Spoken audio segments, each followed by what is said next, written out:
भगवान जानते थे कि ये माया मृग है, ये वास्तविक मृग नहीं है, ये वास्तविक हिरण नहीं है, ये माया का है। लेकिन प्रभु श्री राम फिर भी उसके पीछे भागे उसको पकड़ने के लिए। ये बालकों जैसी हरकत क्यों की राम जी ने? यहां पर बहुत ध्यान से सुनिएगा सब लोग। ठाकुर जी, हम थोड़ी आगे ले गए कथा, जब वनवास में सोने का मृग सामने आया, राम जी पहचान गए थे कि ये माया मृग है। लेकिन सीता जी कहती है मुझको तो यही मृग चाहिए, और राम जी उसके पीछे ऐसे भागते हैं जैसे राम जी को पता ना हो कि वो माया का मृग है। क्यों भागे? राम जी नहीं भागते, कभी सीता हरण होता नहीं, कभी राम रावण युद्ध होता नहीं।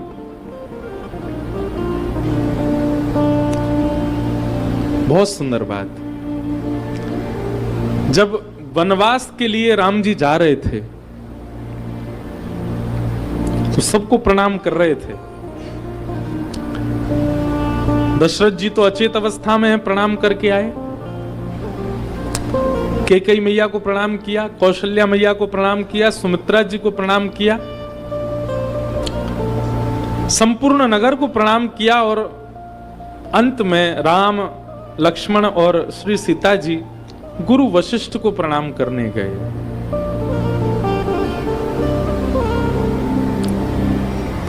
और जैसे ही गुरु वशिष्ठ को प्रणाम किया,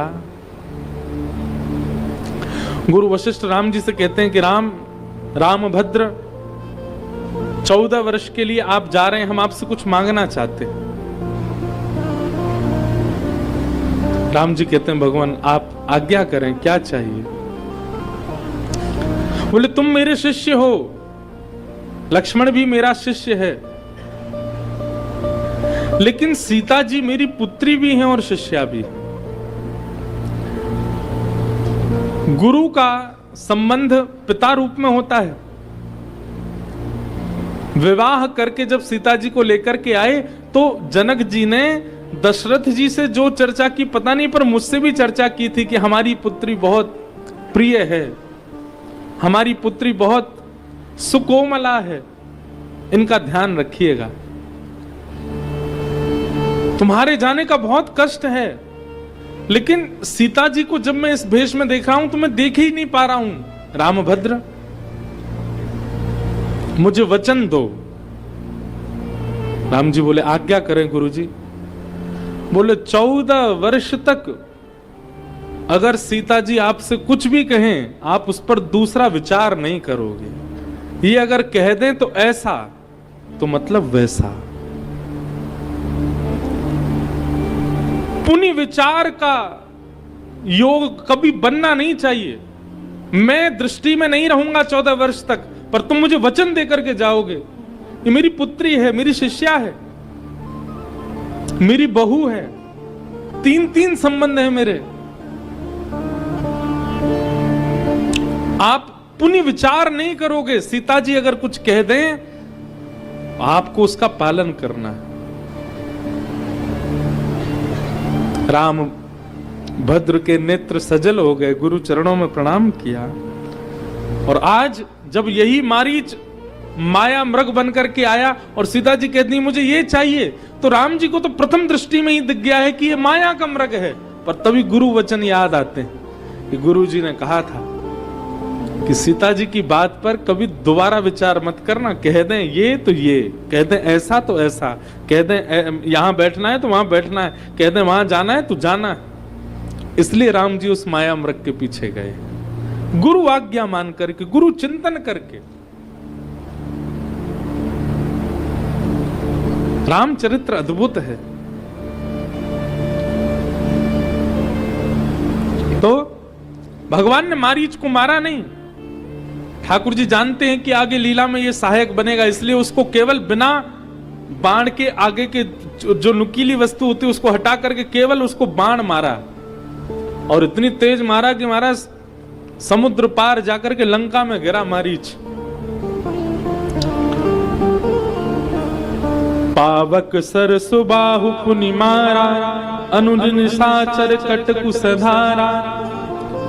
भगवान ने अग्नियास्त्र चलाया उसमें से अग्नि प्रकट हो गई, उससे सुबाहु को मार दिया, अनेक राक्षस मारे, लक्ष्मण जी ने भी कई मार दिए।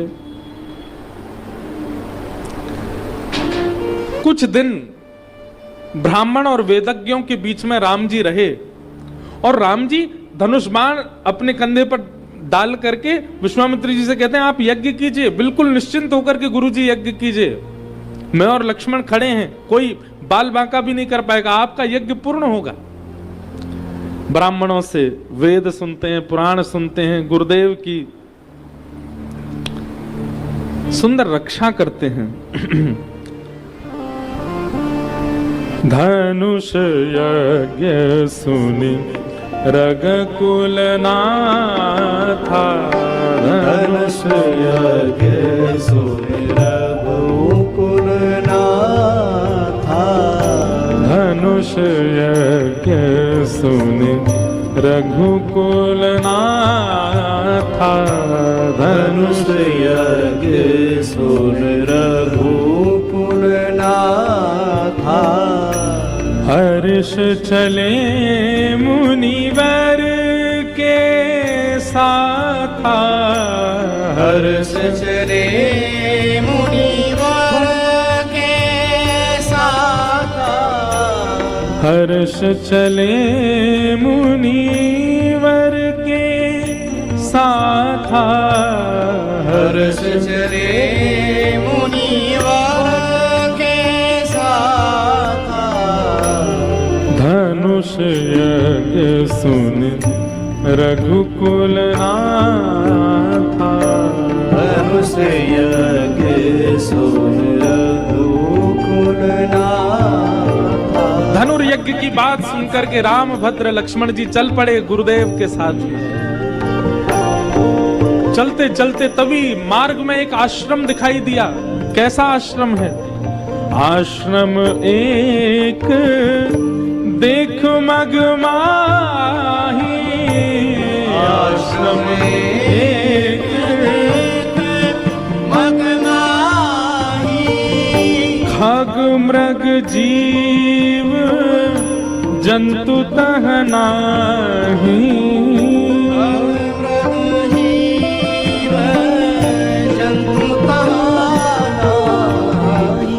पूछा मुनि शिला प्रभु देखी, पूछा मुनि शिला प्रभु देखी, सकल कथा मुनि कहा विशेषी, सकल कथा मुनि कहा विशेषी, धनुष यज्ञ सुनि रघुकुल नाथा, धनुष यज्ञ सुनि रघुकुल नाथा,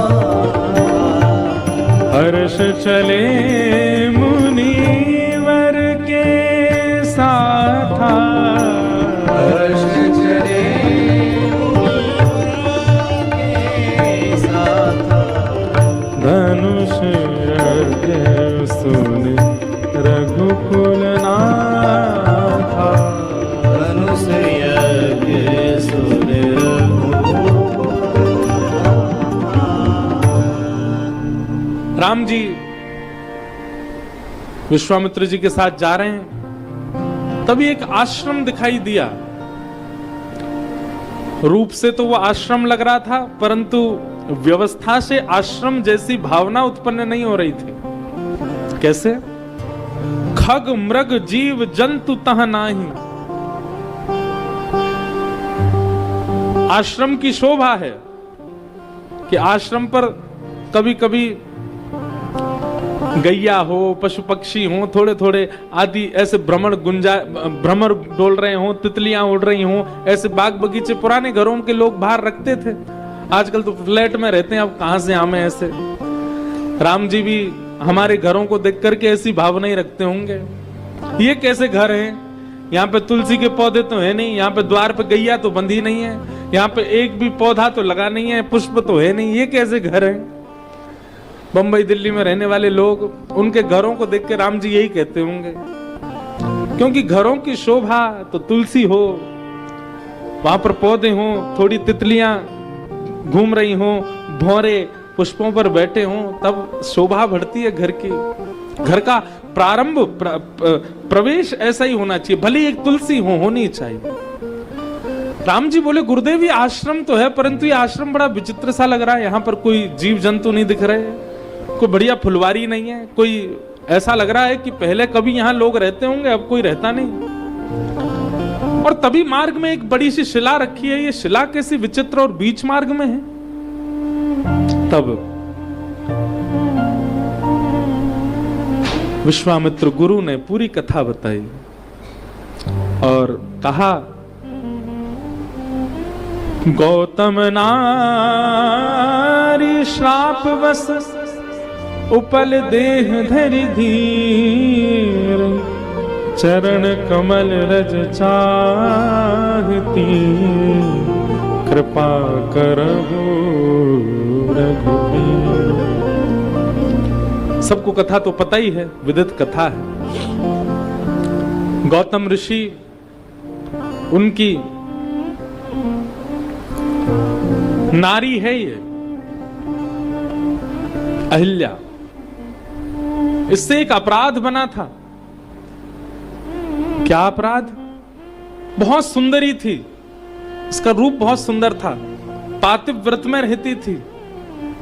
इसके रूप को देख करके एक दिन इंद्र मोहित हो गए और इंद्र गौतम ऋषि का रूप बना करके आ गए। इन्होंने जब इंद्र को देखा, आए तो वो गौतम ऋषि के रूप में थे, परंतु ये देख करके पहचान गई कि ये इंद्र है, मेरे पति नहीं है, पति का रूप धारण करके आए हैं। उस समय इनको थोड़ा अभिमान हुआ कि मैं इतनी सुंदरी हूं, मेरा रूप इतना सुंदर है कि मेरे रूप पर देखो स्वयं इंद्र रूप बदल करके आया है मुझसे मिलने के लिए।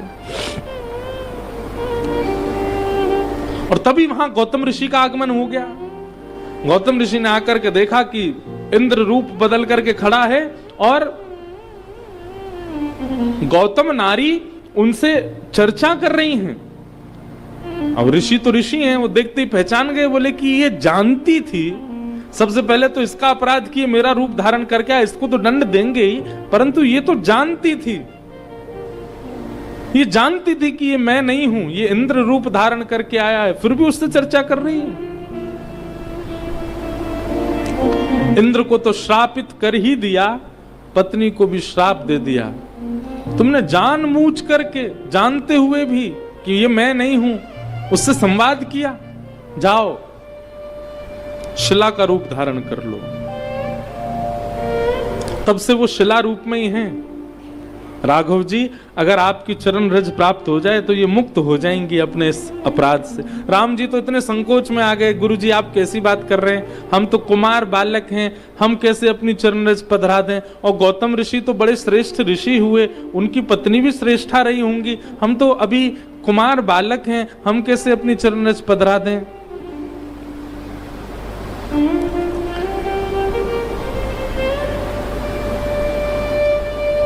बंधुओं, एक बात यहां पर समझ आती है और गोस्वामी जी उसको उल्लेखित भी करते हैं। यदि किसी व्यक्ति से अपराध हो जाए और उस अपराध का बोध करके वो प्रायश्चित कर ले, तो भी उसे भगवत प्राप्ति हो सकती है। ये अहिल्या के प्रसंग से हमें समझ आता है।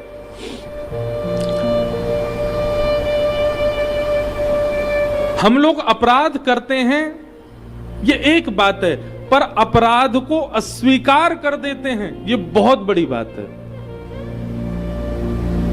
जिस दिन हम अपराध को अस्वीकार कर देते हैं, ठाकुर जी हमारा नाम ही हटा देते हैं मिलन से, बोले इससे मिलना ही नहीं। अपराध किया तब तक भी हमारी लिस्ट में नाम रहता है ठाकुर जी के। कितने अपराधियों को ठाकुर जी मिले, पर अपने अपराध को अस्वीकार कर देते हैं और अस्वीकार करके स्वयं को निरपराधी घोषित करने में लग जाते हैं। ठाकुर जी उससे दूरी बना लेते हैं। अहिल्या का अपराध था और उन्होंने अपने आप को शिला रूप में रहना मंजूर समझा। मैंने अपराध किया है, पतिव्रता धर्म निभाना चाहिए था, वो भी छोड़ करके मैंने जानबूझ करके, जानते हुए भी इंद्र का संग क्यों किया? विश्वामित्र जी बोले, दया करो राम। कई कवि, कई वक्तागण कहते हैं कि राम जी ने अपने चरण स्पर्श नहीं कराए, वे तो बड़े संकोच में थे, वे तो बहुत संकुचित हो रहे थे, कैसे अपने चरण छुपा दूं। लेकिन ठाकुर जी ने जैसे ही चरण उठाए हैं शिला के ऊपर, चरणों में से रज अपने आप ही गिर करके, मानो रज जो है, मानो पृथ्वी के कण जो हैं, वे भी राम जी के संकोच को समझ गए कि प्रभु बहुत संकोच में हैं, चरण रखने में उनको बहुत पीड़ा होगी। इसलिए जैसे ठाकुर जी ने चरण उठाए हैं, अपने आप ही रजकण मानो भगवान के चरणों से लग गए, और जैसे शिला के स्पर्श के लिए जाने लगे, रजकणों ने विचार किया कि ठाकुर जी को बहुत पीड़ा होगी अगर स्पर्श हो गया तो, पहले ही रजकण नीचे गिर गए और शिला से प्रकट हो गई अहिल्या, मुक्त हो गई अपने श्राप से।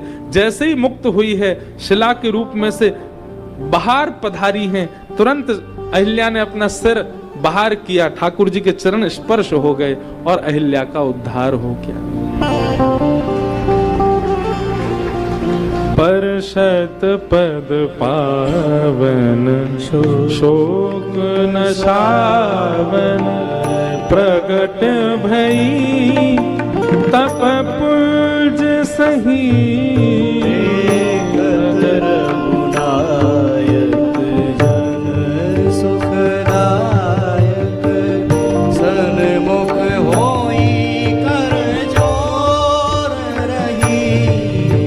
अति प्रेम अधीरा पुलक शरीरा, मुख नहीं आवई बचन कही, अतिशय बड़भागी चरण लागी, युगल नयन जलधार बही। जैसे ही भगवान के श्री चरण कमलों का स्पर्श प्राप्त हुआ, अपने शाप में युक्त होकर के तप कर रही अहिल्या प्रकट हो गई। देखत रघुनायक जन सुखदायक, सन्मुख होई कर जोर रही। राम जी का मुखमंडल देख करके, राम जी के सुंदर विग्रह को देख करके हाथ जोड़ करके खड़ी हो गई। अति प्रेम अधीरा, प्रेम अधीर होने लगा, और प्रेम जब अधीर होता है तो क्या होता है? पुलक शरीरा, शरीर कंपायमान होने लग जाता है। मुख नहीं आवन वचन कही, शब्द आने आ तो रहे हैं पर बोल नहीं पा रही हूं। अतिशय बड़े भागी चरणन लागी, जुगल नयन जलधार बही, नेत्रों से विरल अश्रुधार गिर रहे। धीरज मन की प्रभु कहु चीना, रघुपति कृपा भगति पाई, अति निर्मल वाणी अस्तुत ढाई, ज्ञान गम्य जय रघुराई। मैं नारी अपावन प्रभु जग पावन, रावण रिपुजन सुखदाई। राजीव विलोचन भव भय मोचन, पाहि पाहि शरण नहीं आई। मुनि शाप जो दीना, अति फल कीना, परम अनुग्रह मैं माना। केहु भर लोचन हरि भव मोचन, एहि लाभ शंकर जाना। बिनती प्रभु मोरी में मति भोरी, नाथ ना मागऊं बर आना। कमल परागा रस अनुरागा, मम मन मधुप करे पाना।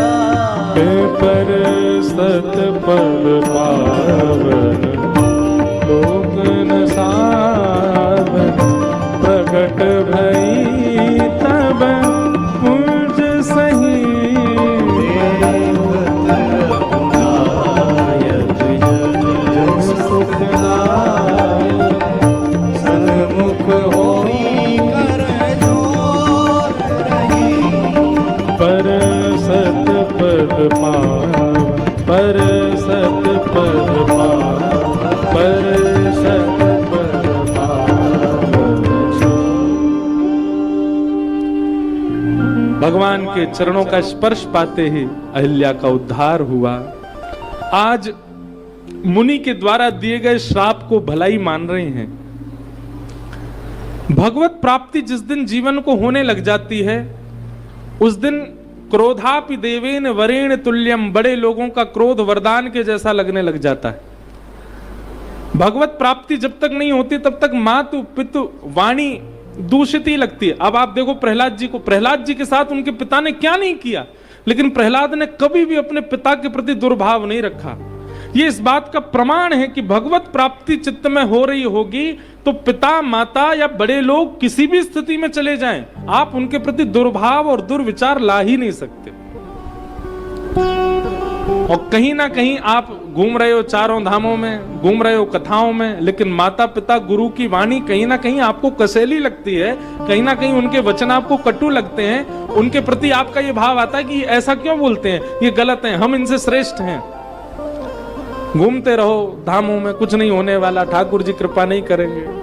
क्योंकि ठाकुर जी जब कृपा करते हैं तब बड़े लोगों का क्रोध वरदान के जैसा दिखने लग जाता है। आज अहिल्या को वही अनुभव हो रहा है कि बहुत बड़ी कृपा की मुनि ने, जो मुझे यह श्राप दिया, जिसकी कृपा से आप मुझे आज प्राप्त हुए हैं।